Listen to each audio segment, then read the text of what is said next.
You're listening to the Global Travel Channel podcast show, a podcast that shares travel experiences from across the world. Your host for the show is Mark Philpott, ex-global corporate executive, philanthropist, publisher, filmmaker, sportsman, and serial traveler. Mark sits down with guests from across the world and talks about their up-close and personal travel experiences. And we get to understand how travel changes people's lives. Here's your host, Mark Philpott. Hello and welcome back to the show, everyone. My name's Mark Philpott and it's great to have you here on the Global Travel Channel podcast show. This is the show where I get to interview people all over the world about their incredible travel experiences. And today is no different. If you're a first-time listener to the show, welcome. You might be here because you heard about our guest today who's on the show. If you are a regular listener, welcome back. It's always great to have you here.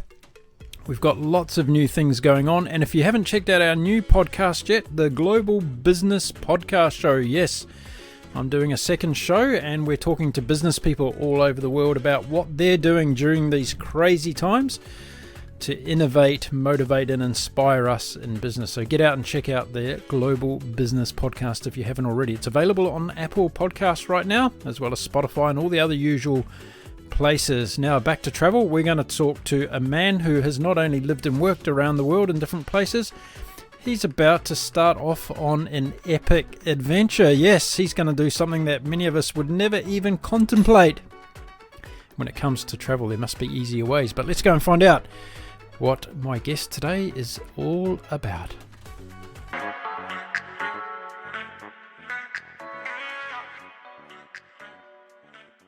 It's a very warm welcome to the Global Travel Channel podcast to Mr. James McAlloon. James, welcome to the show. Yeah, good mate. How are you? Oh, well, I can't complain. Life's pretty sweet at the moment. Yeah, it's not too bad. It's a beautiful day out on the Sunshine Coast here. So, as opposed to yesterday when it was raining like crazy all day. So, yeah. Now, I'm going to ask you to give all my listeners a little bit of a geography lesson because we go to 97 countries around the world and I'm dare saying that a lot of people won't know where the Sunshine Coast is. So do you want to explain to them geographically where it is? Yeah, so we're in the southeast region of Queensland, about an hour north of Brisbane. So as you might expect, we're a combination of a few towns along the beach. So, yeah. So that's in Australia, folks. So if you're listening around the Yes. world, Queensland, Australia, I know that there are, to my knowledge, 7 Sunshine Coasts around the world, and we're talking about the one in Queensland, Australia. Were you born there, James? Technically, I was born in Gympie, which people on the Sunshine Coast would say is not a part of it. It's about an hour north of the Sunshine Coast. Gympie. I think I've been through there once. What's it famous for besides the highway leaving town? Not a lot. I think it's famous for, there was a gold mine there, and I think the gold mine's still there. I think there was a rush about 100 years ago, but it's also got the country music muster every year, which is one of the biggest music outdoor festivals in the country, I believe. But I haven't been there in about 15 years, so it's hard to tell. It's probably changed a bit since you were there last then. Yeah. I was born there and I lived there, I think, until I was about 12, and then I moved away. So what was it like growing up in Gympie? It's pretty quiet. So I lived on a farm outside of Gympie, so I suppose it's kind of a perfect situation from growing up. My parents were very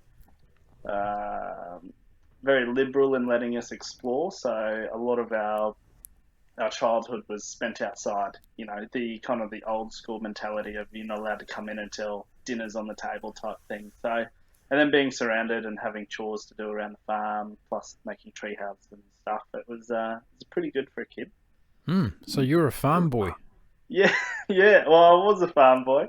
So I'm not too afraid of getting my hands dirty. So what kind of farm was it? It's just a little self-sustaining farm. So we had 10 acres, and then we rented 40 acres across the road for a period of time for cows. And then we also had some sheep. We had chickens and pigs and like vegetable patches and guinea fowl. I think it was my dad's hobby farm more than a productive farm. Mm.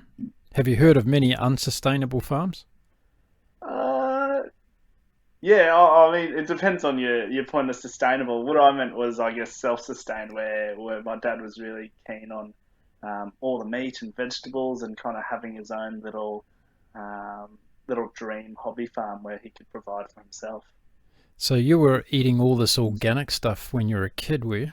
Yeah, it's pretty good. I mean, we went to the shops and got, stuff to supplement and, make good dinners and stuff like that. But yeah, we had the butchers out every year to process the meat from the animals that we had, and my dad was really keen on organic farming, and now he actually lives in a different place, but he still has a bit of acreage, and he still, he loves getting into his farming and growing tomatoes and corn and beans, and he just gets really excited every time he talks about it. So because there's a lot more involved than just planting some seeds. So, yeah, I bet there is. Yeah. So tell me, when you left home, did you become a junk food addict? No, not at all. I mean, like, I've had some junk food, obviously, and I do indulge in a bit of mayonnaise every now and then, but Right. no, I grew up without.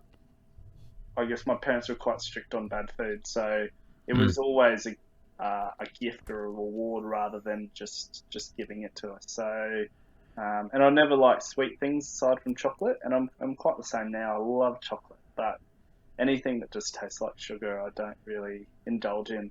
And even today, I eat quite a balanced diet, which is really helped with sports and stuff like that. I've never really had any cravings for bad food, so I guess maybe in reflection, which I've never had to reflect on it before, it probably just comes down to the way I was raised and also the food that was available. You got plenty of things to thank Mum and Dad for, by the sound of it. Yeah, they're pretty good. They've always been very supportive. And kind of let us take the paths that we wanted to take. So yeah, I'm quite blessed to have them, I suppose. So the next question I'm going to ask you is going to be probably pretty easy for you to answer then, based on that. So I'm going to ask you, like I do all my guests, who would you like to dedicate your episode to today? Yeah, you know what? I'll dedicate it to my parents. I think a lot of what we're going to talk about today comes from them just being supportive and promoting me to, I guess, yeah, they've been really good. So I'll dedicate it to my mum and dad. What's their names? Let's give them a shout out. Oh yeah, Wayne and Leslie McAlloon. Wayne and Leslie. Here we go. It's probably the first podcast that your son's dedicated to you, because it's probably the first podcast he's ever done. Is that right, James? Yeah, that's probably true. Yeah. So There you go. I think you've got yourself 2 new listeners now that they're famous. That's why I do it. Yeah.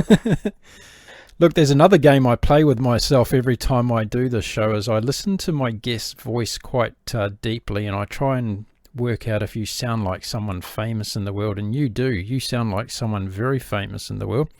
Are you do you know who I'm going to say? Oh, no, I have no idea. No one's ever told you that you sound like someone famous?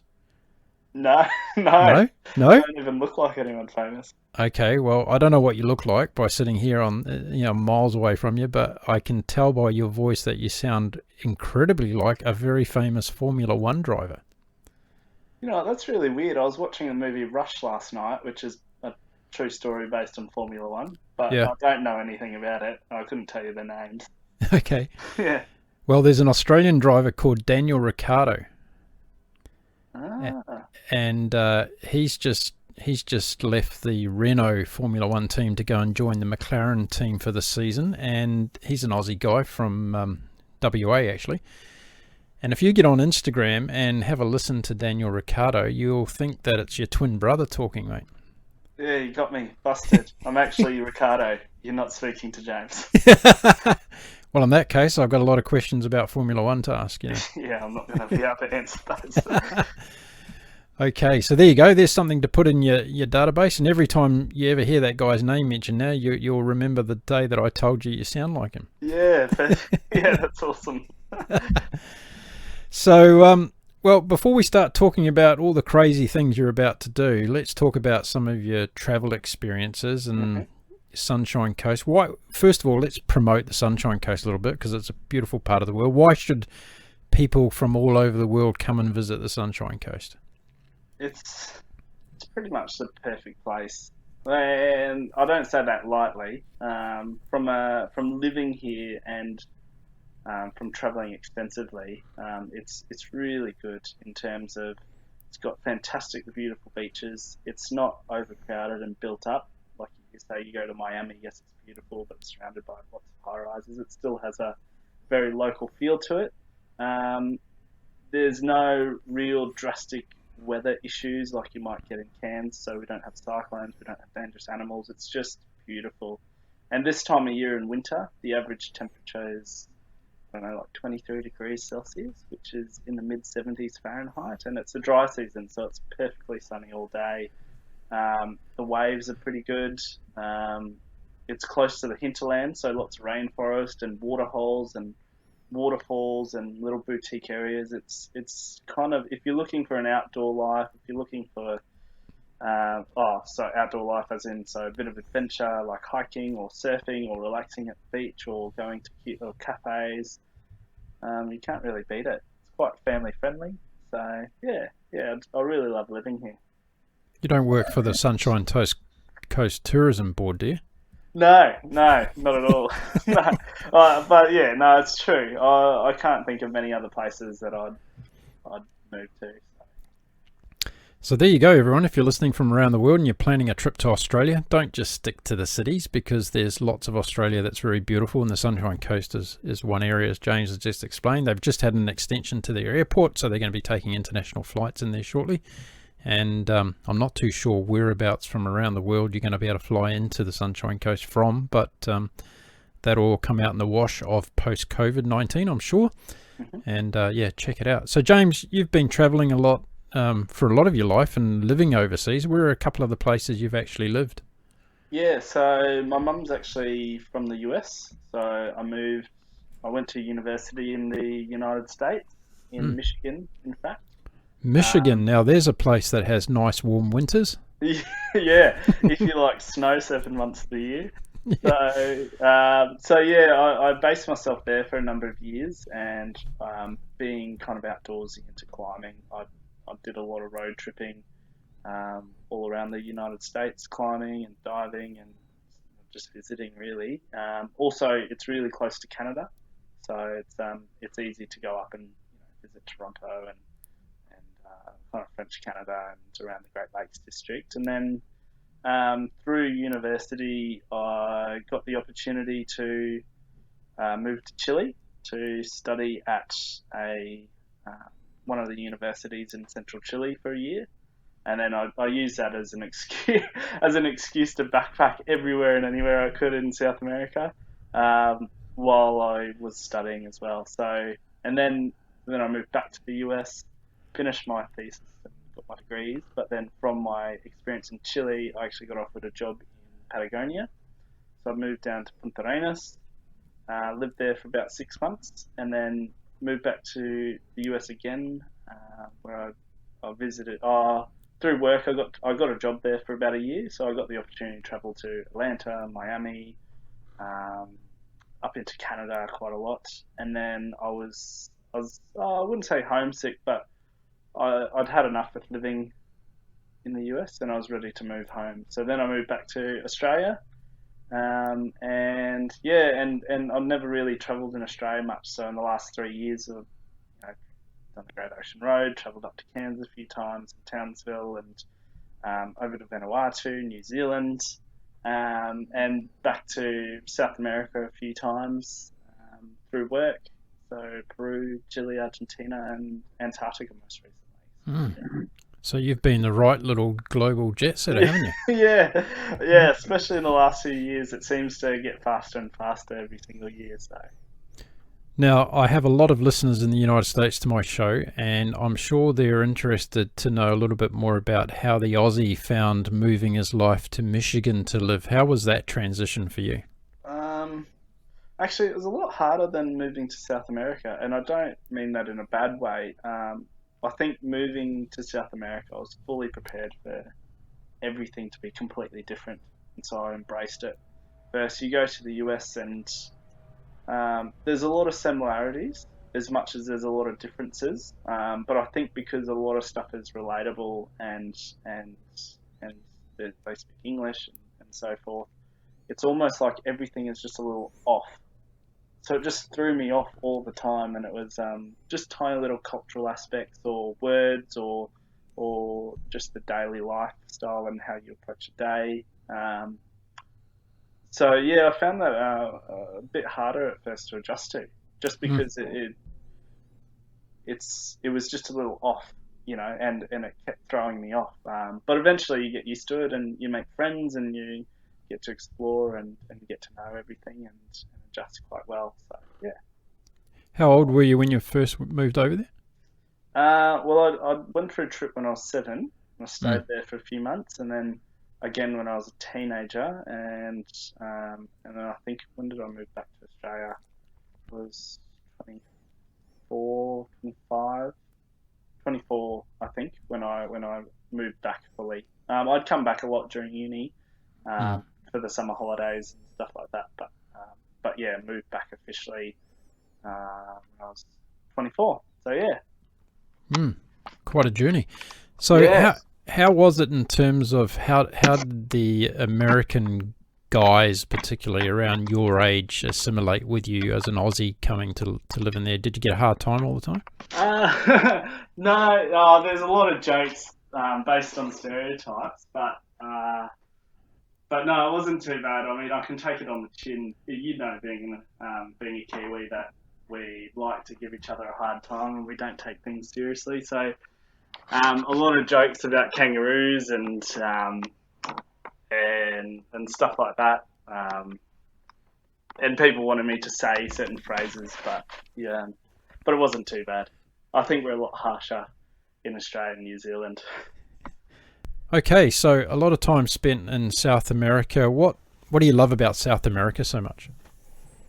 Um, you just kind of fall in love with the place. I think everybody does for a different reason, but it's. Oh, I have to think about this. What I mean is, I suppose the answer's easy, but in a lot of ways, it's hard to really pinpoint. I think it's a place that has so much culture and is so varied and in a way that just blows your mind, from the landscapes to the people to the culture, and it all just embraces you, um, including the people. And there's just, I think, a level of, I don't know the right word, maybe affection that you don't really see in the Western world, and it's a bit like telenovela, I suppose. I don't know Mm. if you've ever read 100 Years of Solitude, Yes, I have. but the descriptors he uses, and the way he writes is probably a good representation um, of the aura that is Latin America. You go to Chile, it's probably not as vibrant or outgoing as say Colombia, but the people are still very happy. They're still embracing you. They're still taking you in. So from a cultural and aspect and a people aspect, it's fantastic. But then, you've got the deserts in the north and Patagonia and all these mixture of different cultures and adventure. And then the further north you go, Brazil, Bolivia, Peru, Ecuador, Colombia, it just gets even more vibrant and more festive and the different. Yeah, it's hard to put a word to, but it's yeah. I've been to a lot of places, including places in Africa, and it's still so far hasn't compared. Hmm. Now, you study tourism and Spanish literature. How did that impact your introduction to South America in terms of engagement? Can you speak Spanish? Yeah. I'm fully fluent. I don't know that it prepared me as much as I thought it would have. Hmm. Being there definitely, and now I can say with confidence, I speak the language, I understand the people. Um, well, I think I do from an actual being there aspect. But it put me on the studying Spanish and tourism and starting to be involved in that community really put me on the path where I am, and gave me those opportunities. So maybe I didn't see it at the time, but looking back, it was a perfect opportunity to the life that I now live. Do you think that the expansion of tourism in these places, particularly in South America, is destroying their culture in some ways? No. If it's done responsibly, definitely not. I think there's a massive benefit in well, I guess one of the things that breaks down barriers between people is education and seeing things, right? So the more people that can go there and experience the cultures and learn from the people and see what it's like to live there, they get a real idea and a real appreciation for it.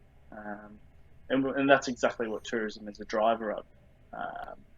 But at the same time, it needs to be done sustainably. It needs to be done responsibly in a way that, I guess, respects the places and the people that are being visited.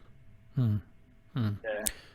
That's good if we've got a lot of responsible tourists out there doing that, but we can't say that's a given, can we, in terms of, there's a lot of people that travel and there's a lot of companies in the travel industry that could up their game a bit, I guess I'm saying, in terms of being more responsible. I think it's quite multifaceted. It's not just on the tourists, but also the operators. Are they operating sustainably? That helps the people that work for them, that promotes the right ideas, and we're seeing a lot more of that as it becomes, not socially unacceptable to be sustainable, but people are, I think, being more educated in how they operate and holding each other accountable from an operator standpoint, and that just obviously has a massive effect on the tourism and how it's experienced and how it's controlled, I guess. So, you mentioned earlier that you're into a bit of climbing. Tell us what your first impressions were like of Patagonia when you got down there. It blows your mind. Even today, it's probably one of the few places in the world I would say it's truly a wild place. It looks very dramatic. I suppose I've been to New Zealand. It's northern Patagonia looks very, very, very similar to the South Island, New Zealand. So if you want a bit of reference there. But the further down you go, the more dramatic the weather comes, the more dramatic the mountains come. They're just, you're at sea level and then there's a 2,000-metre granite peak that's got a glacier on the top of it and the wind's gusting. Yeah, it's like a whole different world. So there's definitely an appeal for those who love adventure.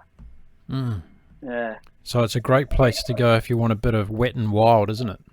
Yeah. I mean, the winters can be very harsh and it's quite dark, so the summer's the best time to go. But even if you're not into climbing, I mean, when I lived there, you climb sometimes and you hike a lot, and the hiking is just spectacular.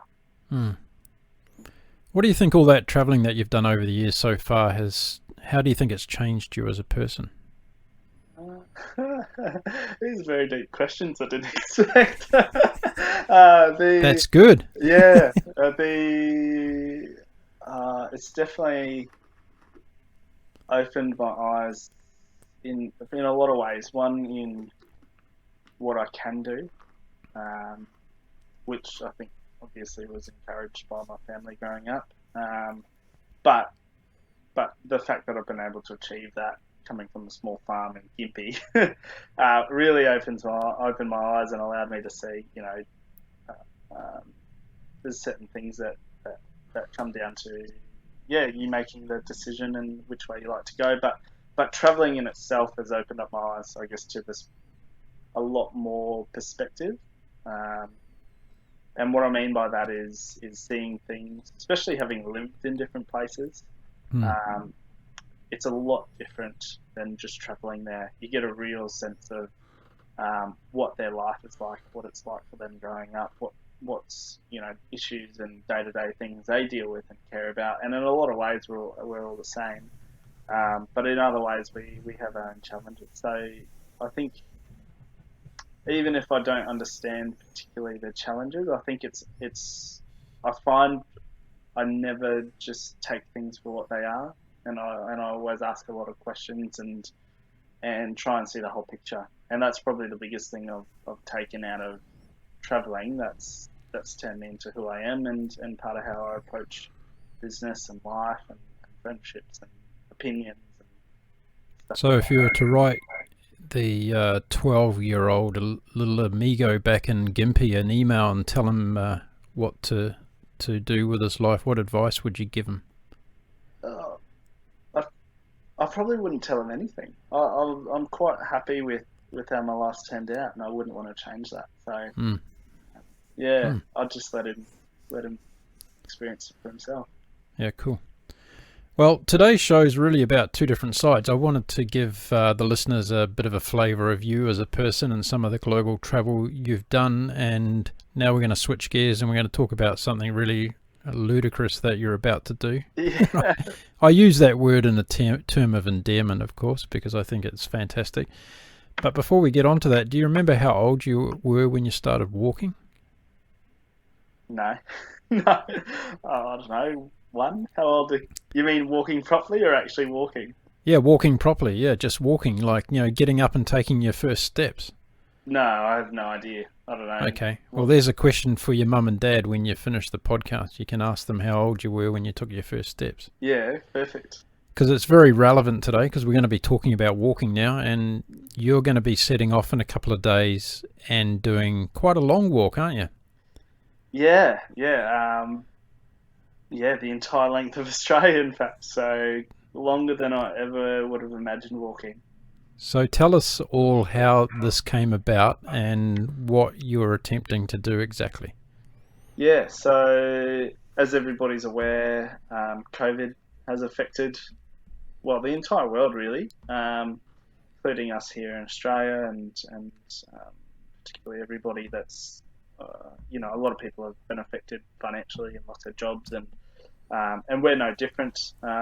I've been on furlough and working only a couple of days a week, according to, I guess, the government payment incentive that we're getting to keep us afloat. But there's some people that haven't been so lucky, particularly for us. We're well aware of those in South America. I hadn't mentioned it before. I actually work for a South American travel company. Chad from the previous podcast is my boss.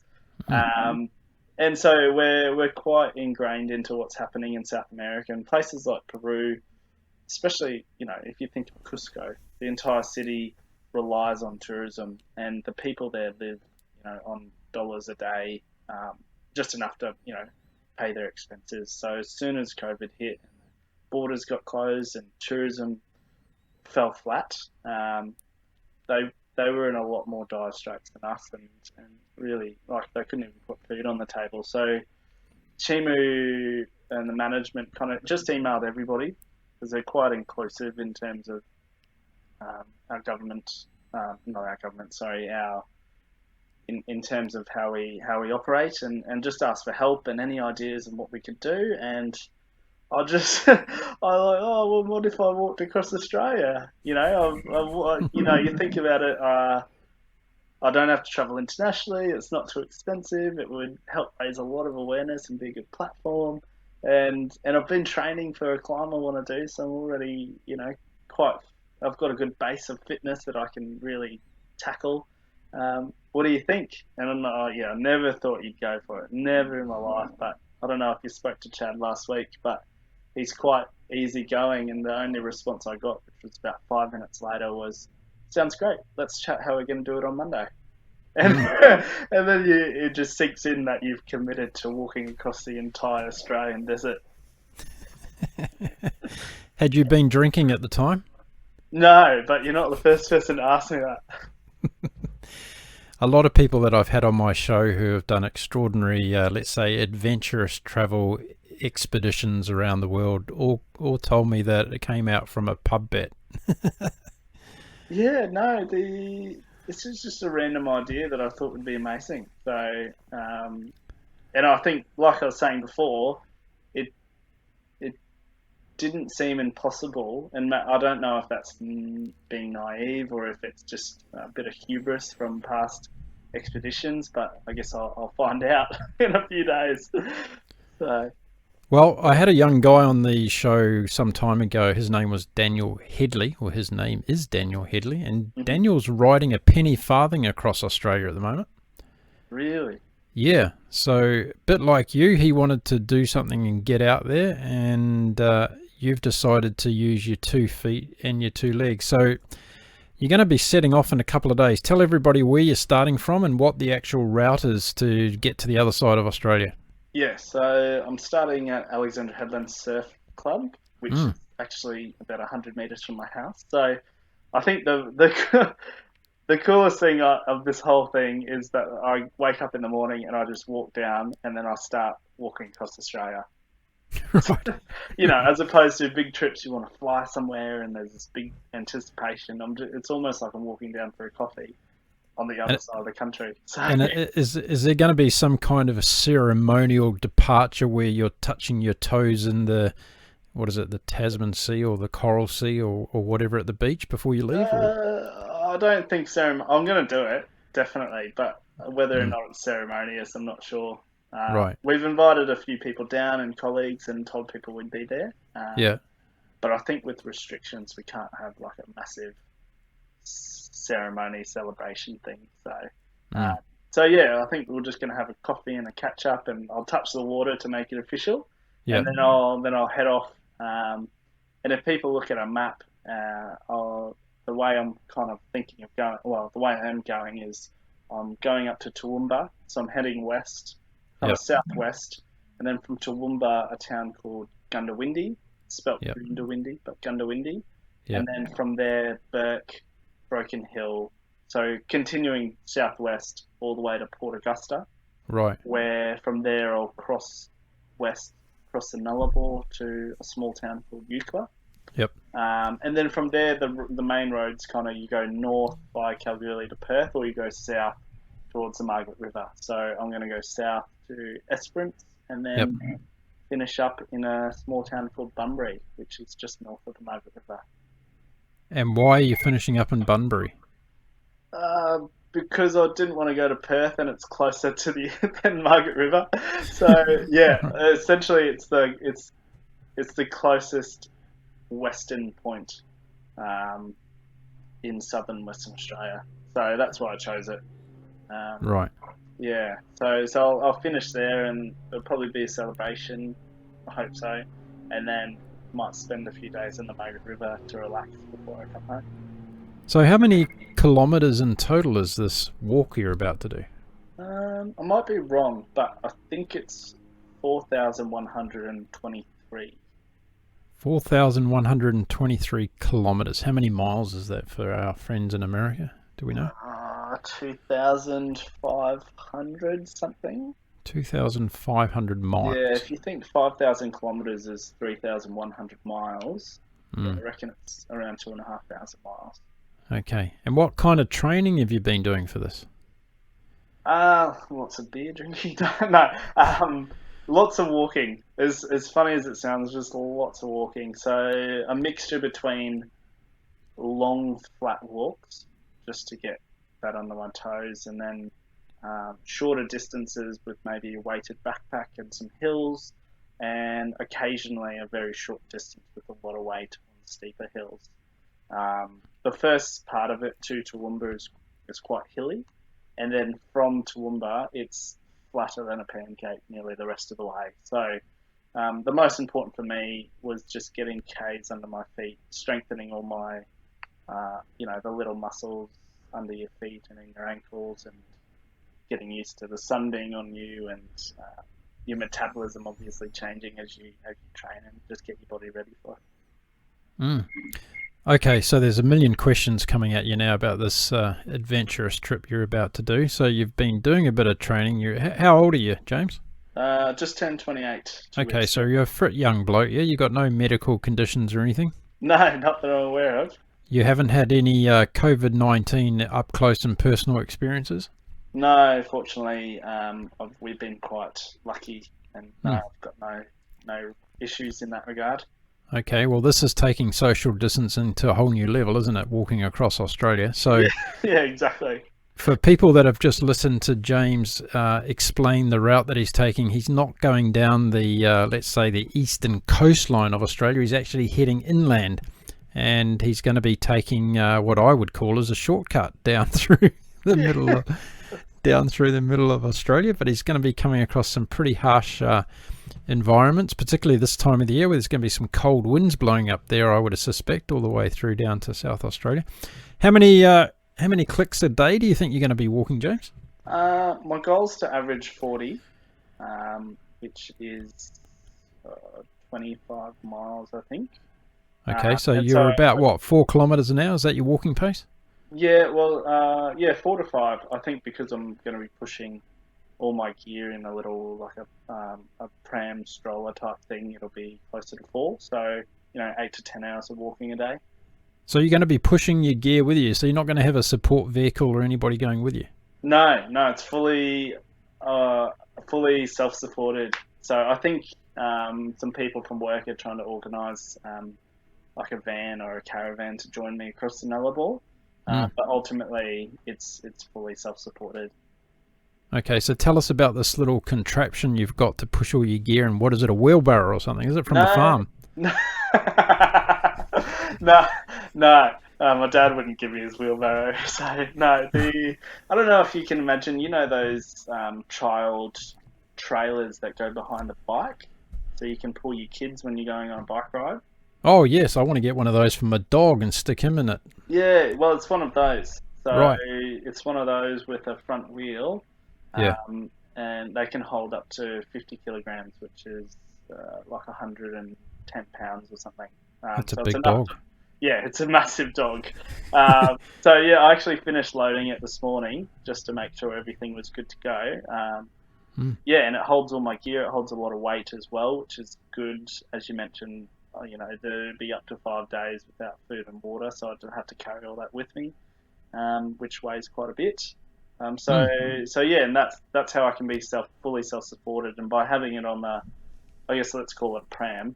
By having it on the pram, it takes all the weight off of me. So unless I'm on a hill, when I'm on flat, it takes no effort to push it along the road. Yeah. Which is good because it means you need less food. There's less likely to be injured. You can walk a lot further. You're not as tired. So yeah. So do you actually push this thing, or is it attached to your waist in some way, or what? No. It's you push it from the front like you would a pram or a stroller. Okay. Ergonomically, that seems to be a lot better than pulling it like a sled. Yeah. And from all my research, a lot of people that have done it in the past, that's how they've done it. They've used a similar contraption to push. Right. And I found it quite easy when I've practiced with it. So this is a thing. There's been other mentors do this trip as well, pushing things across Australia, have they? Yeah, it's not a unique thing. It's just not something a lot of people want to do. So I think when I Wikipedia'd it, which obviously is probably my best way of getting the information, I think there's 46 or just under 50 people that have done a full crossing or circumnavigation on feet of Australia. Pushing a child stroller along the way. Yeah, most of them. Yeah. I think the first one was like in the late 1800s. And the latest one was, I don't know, maybe a year or two ago. Right, okay. Have you made any modifications to this pram thing that you're pushing? Does it have special wheels, or have you got a can of WD-40 you're taking with you? Yeah. I had a colleague from work tell me I should take a full toolbox with me, but not a few. I've done a few. So it's got tyres that have a gel in it to help stop punctures. And I've got some spare ones of those as well. I've attached a lot of lights for safety, but also for lighting my way if I want to start early in the morning. Right. Have you got a red flashing light on the top of it? On the side of it, on the road side, I do. Okay. That way it can flash for people coming up behind me. And then what else have I got? I've attached a water bottle holder, so that way it's easy to just get access to water. I don't have to stop and fill from big container all the time. And it's got all the braking systems for up and down hill, and it already had that, so it already came in really good, perfect for what I wanted to use it for. And then I've just added things like reflectors and lights and water holders, and I've attached a a little attachment where I can put my solar panel on the top of it. So that Yeah. way, as I'm pushing along, it can charge all of my communication and lights and stuff like that. Okay. So are people going to be able to follow you online? You got an Instagram page or a Facebook page going with all of this? Yeah. So the whole initiative's called Footsteps for Food. So we do have a Facebook group called Footsteps for Food, Yeah. and that'll be the main place that I put all the updates in terms of video content, photos, and there's a link, I believe, to show my live tracking. So it shows a map and it shows my route, and then it shows where I am along the route. And yeah, all kinds of contests and stuff. So we actually just had a raffle contest to win a free trip to Antarctica go live today. So you can view that on there as well, and that'll be drawn in a few days' time. So if anybody's interested, they can go there, and then all the funds raised goes towards the cause as well. So yeah. Oh, brilliant. Okay, well, I'm going to make sure that I include in the show notes today for everyone listening the links to be able to follow you. Yep. Let's get back to this pram thing. I'm quite fascinated by it. What brand is it? I don't know. You don't know? It's funny enough. I tried to do a lot of research, because one thing that you want is something that's not going to break, obviously. But if something does go wrong with it, you want to get easy parts to replace. And I didn't want it to be too expensive, so the pram I got was from Kmart or Target, or one of those shops. So I'll have to look up the brand for you, but I couldn't remember. Yeah, let me know, because I'm going to follow you along the way, and I'm going to chat to you too whenever you want to, because I want to keep our listeners up to date with this. I think it's quite fantastic what you're doing. Yep. And I want to see how all this equipment plays out. Have you got a special pair of shoes that you're wearing? Just the type of running shoes that I've always worn. So I've got a pair of hiking boots for the hilly sections, but when you're on flat ground, because the boots are quite stiff, running shoes are actually probably the best thing you could possibly wear. So yeah, I've just got a brand new pair of those that I've worn in, and they're perfectly kind of fitted to my feet. So you didn't get Nike to give you a pair of these vapor flies that run marathons in less than 2 hours, did you? No. They're just they're a pair of Asics that I've Asics, okay. Yeah, I do love Asics. So right. So we're gonna measure all this, folks. We're gonna see how this pram holds up, going 4,000 kilometres across Australia. We're gonna see how these Asics running shoes are going. What other bits and bobs of equipment have you got, James? I've got a Goal Zero. It's called solar panel. So that charges all my equipment. Yep. So we can see how that goes, and the camping stoves and stuff like that. The one thing I'm really excited about is my sleeping quarters. So instead of a tent, I went to BCF, which is our local camping shop, and they actually had an elevated cot that's fully integrated with a mosquito net, and it has a rain cover as well. So it's a bit heavier, but it's really easy to set up. It's off the ground. It's comfortable. It's waterproof and shade-proof, sunproof. And it stops the mosquitoes, and it doubles as a chair for when you want to eat some food. So it just was brilliant in my mind. So I've used it. I went camping with it once, and it was fantastic. And I slept in it in my living room until I got in trouble. So I haven't done that anymore, but I'm keen to see how well it goes over the next few months, and if it lives up to the hype. James, who gave you a hard time sleeping in your living room in a swag, mate? Well, I live with my partner and a flatmate, so I don't think they thought it was a novelty at first, but it didn't last very long. You were in for the long run, were you? You're going to spend a week or so in it, were you? I just figured I did this once before at uni. I got a brand new tent, and I was so excited I slept for a week in the living room in it. But yeah, I don't know. I was just excited to use it, but I didn't want to sleep outside, so I was just slept in my living room. So tell us about the nutritional side of this trip. What do you think you're going to pack away from a calorie point of view every day and walking 40 clicks or so? Yeah, I mean that's the key, isn't it? A lot of things that I was trying to think about is, one, it has to last it has to preserve quite well in the open, in the heat. Also, it has to cook quite quickly with minimal water because we've only got a certain amount of gas and a certain amount of water that I have to be careful of. And it has to have nutritional value, it has to be light, and it has to be available anywhere, which in the outback means it has to be quite a staple thing. So I tried to avoid all these performance products, and I just kind of went straight for, lentils, onion, pasta, tuna, stuff where I could get, and if there's avocados, I'll get that, take some olive oil. So I'm trying to, I guess, get everything I need in terms of, fats and proteins and fiber and carbs.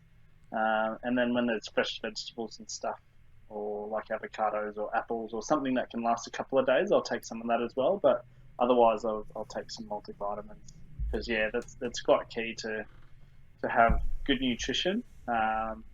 But there's a lot of other aspects involved when you're going across the desert. So for example, maybe for lunch I might have some cheese and crackers with some salami, and then at dinner maybe a pasta dinner or a soup or some kind of lentil dish.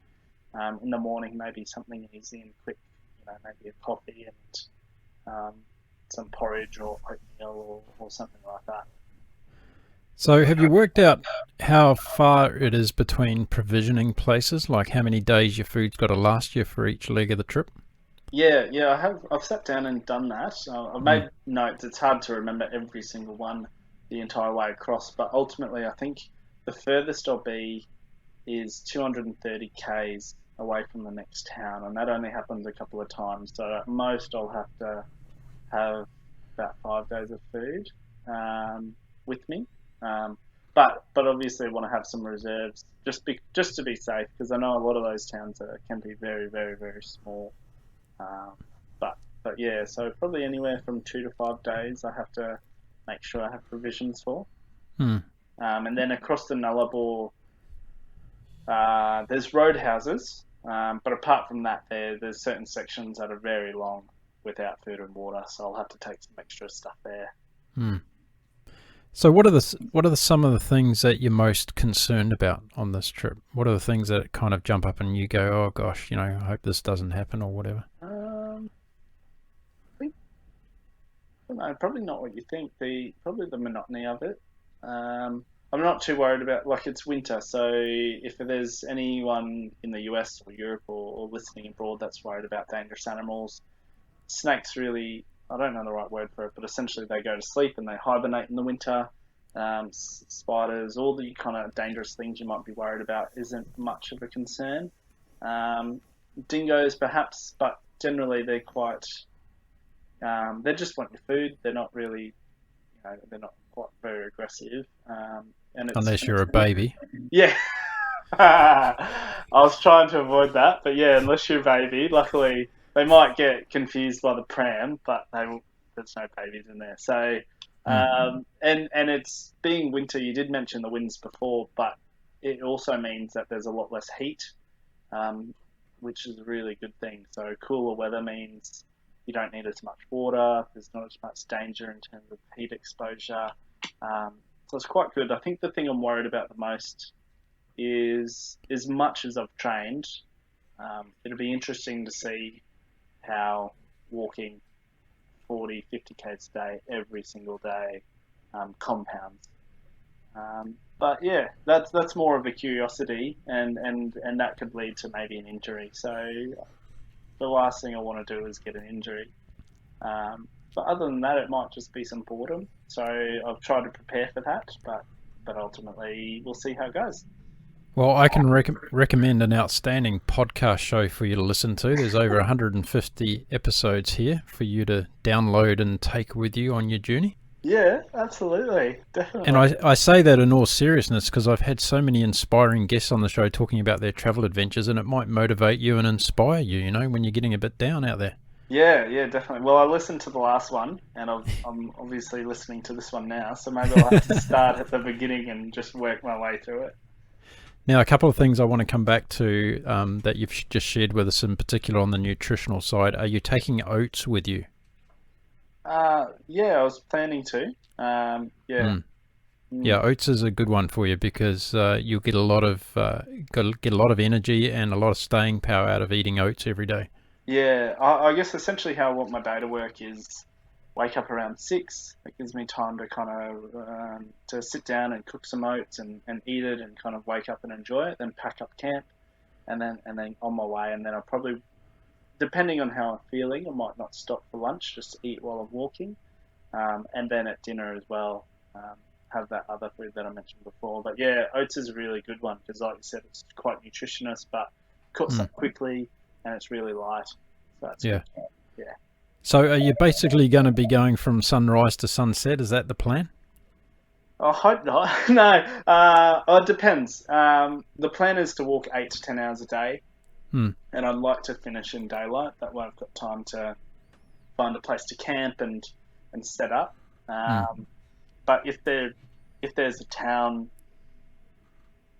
5 or 10 k's away, yeah, there's a high potential that I'll push through to make it to a town, and that way I can stay in a hotel or a motel or something, rather than just camping out. Okay, so for people listening today, and if you might be just catching up on this story, you might be a late arrival here. We're talking to James McAlloon about his incredible 4,000 kilometre walk that he's about to start off on. When are you going? Wednesday, is it? Yep, 2 days or a day. 2 days' time. He's about to walk across Australia just for something to do. He's a bit bored at the moment, and he came up with this harebrained idea, which I think is a great idea because he's focusing on helping South American travel companies that are having a little bit of trouble at the moment. So a great example out there of actually doing something to help somebody else on the other side of the world. James, what's a shout out that you can say to people that are kind of, sitting around at the moment, a little bit depressed with their lives, not really inspired to get out there and do too much? What pieces of advice would you give them? The best thing is that I've found was this is a really good opportunity to focus on things that you've always pushed aside. I think, well, for a lot of us in Australia and maybe a lot of people abroad, we're in a situation where we just have time on our hands and things are a bit dull. So for me, apart from the walk, which has obviously kept me very busy, there's other things that I've always wanted to do, but I've always made excuses not to because I didn't have the time, and focusing on that now when I do have the time really, I don't know, well, it can either distract you from getting yourself down, but also I think productivity really makes people feel good, especially if they're working on something that they've always wanted to do. So, whether it's, I don't know, writing a book or getting in shape or learning a new skill or catching up with people that you haven't spoken to in years, all of those things. But I think, just using the time as an advantage rather than sitting around and waiting for things to go back the way they were. I had your boss on the show recently on both my travel show and my business show. I'm interested to know if he's put up a bonus for you if you make it to the other side. No, not at all. No, there's no incentive there. Maybe he'll pay for my flight back, but we haven't discussed it. So. Come on, Chad. That's why I said it right now. If it's on record, maybe he'll have to do it. Chad, this is a shout out from me, mate. You've got to step up here and incentive. This is going to be the employee of the month. James is going to be the employee of the month after he's done this. And let's see what we can come up with for you here, James, because I think Chad should be putting his hand in his pocket a bit. I firmly agree with that statement. How long do you think it's going to take you, James, to get to Bunbury in Western Australia? I'm hoping 100 days. That's what I've got in my head. I'd like to do it in 100 days. If it's faster, fantastic. But 40 k's a day would be about 100 days. So if it does take longer, I am quite flexible, of course. But it'd be good to get there by the first week of October. What's the first thing you're going to do when you get to Bunbury, do you reckon? Stop walking. Oh, I don't know. You may not. You may turn around and want to come back. Yeah, Forrest Gump didn't stop. No, that's right. Yeah, I really don't know. I'll go to the Margaret River. I've never been there, so I've always wanted to go and just relax. And I love wine, so and it would have been a fair few months since I've had some. So I think I might indulge in some wine and maybe go for a surf or something like that. I think that's one thing I'll miss is the ocean. Yeah. Well, you're going to see a little bit of ocean where you're going. Not much, but you'll see a bit of it. Yeah.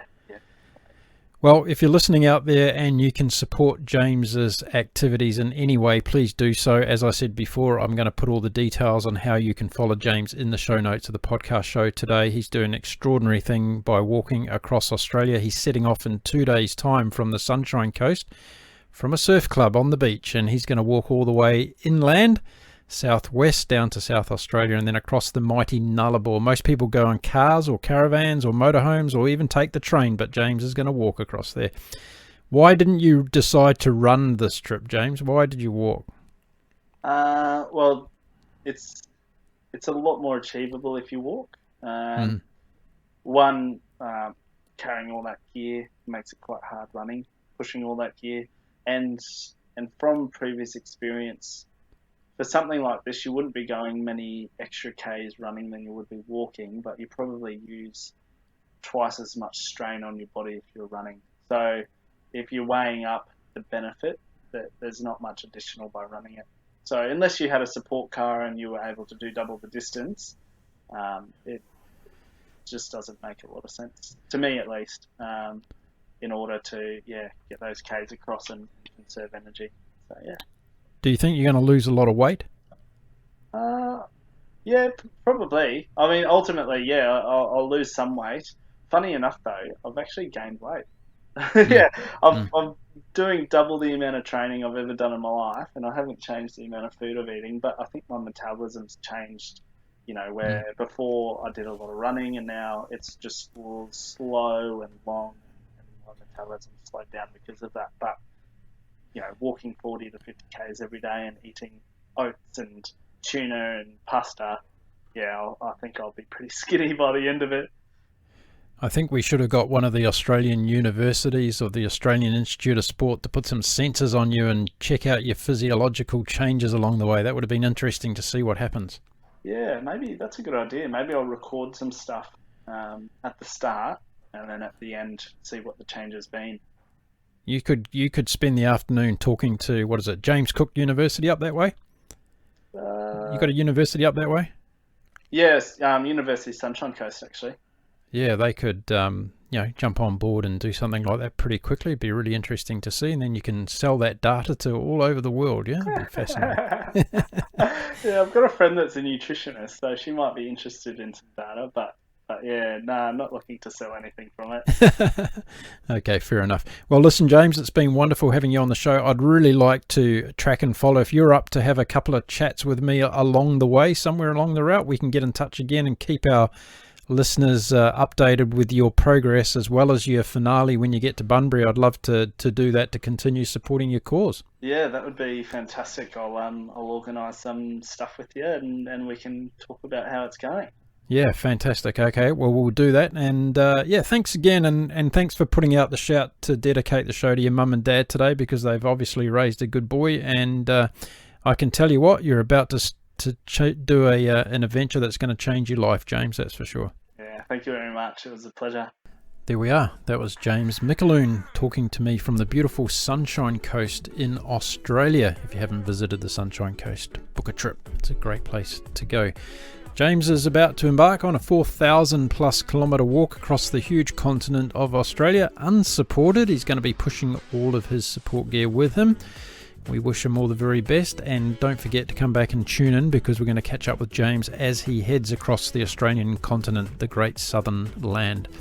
That will be exciting. And if you're looking for more exciting podcast episodes to listen to when you're out walking, at the gym, going for a drive, sitting on the train going to work, you can find them all here at the Global Travel Channel. Just head on over to the website at www.globaltravelchannel.com. You'll find over 150 podcast episodes of incredible guests who have been sharing all of their travel adventures with me on the show. If you like something to do with business, we have a second podcast show called The Global Business Podcast. Yes, you can find it under theglobalbusinesspodcast.com. And again, I talk to business leaders and business owners across the world about the current situation of the economy, about their business, what they're doing to innovate and steer their way through COVID-19 lockdown, quarantines, and all the other things that are going on in the economy. So if you're looking for either travel or business, you've got us dialed in right here. You can check us out, and you can download our podcast from all the normal places: Apple Podcasts, Spotify, Stitcher, iHeartRadio, Google Play, the list goes on. They're all listed on the websites, and you can get them there anytime you want to. So there we go. Thank you very much again for joining me today. If you're a first-time listener, I hope you're going to stick around and listen to some more of our podcasts. And of course, a very warm welcome back to all of my regular guests for the next time. I'm looking forward to bringing you another podcast show right here on the Global Travel Channel. Until then, my name's Mark Philpott. I wish you all a very safe and happy week ahead.